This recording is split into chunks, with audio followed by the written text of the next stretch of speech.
Hi guys, isang maulang gabi po sa ating lahat. Nag-request si nanay na i-video ko ang kanyang nilulutong ulam, ang inabraw. Inabraw po yan sa Ilocano. Simpleng paraan lamang po ng pagtululuto ng mga taga Ilocos. Yung yan, pinakuluan lamang po yung tubig, tapos sinulog lang po yung mga gulay. Yan, tatlong gulay lamang po yan guys, na nilagyan po ng luya at saka bawang. Tsaka nilagyan din po siya ng bulaklak ng kalabasa. Yan guys, kahit simpleng gulay lamang po yan, sa paraan po ng pagluluto nila ay napakasarap po niyan at talagang mapaparami ka talaga ng kain. Yan.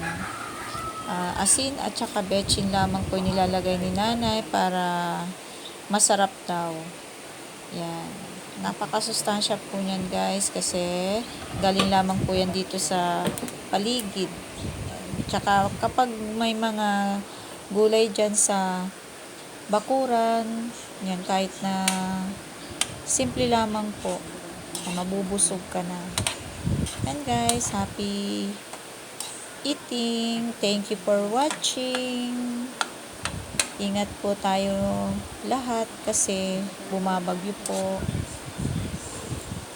God bless everyone.